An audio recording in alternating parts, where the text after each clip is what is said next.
Yo, what's going on, guys? Brandon here. Wanted to go ahead and show you what we're doing here with this knee campaign, BHRT hormone campaign, and a spinal decompression campaign. So the past month and a half, we've been running these three campaigns, and it looks like, it's performing very well.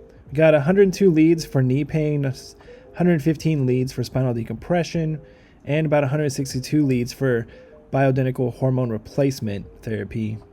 So what I'm going to do is this is just a quick overview of what's happening inside this account. I'm going to go ahead and show you the BHRT campaign as well, how that's performing.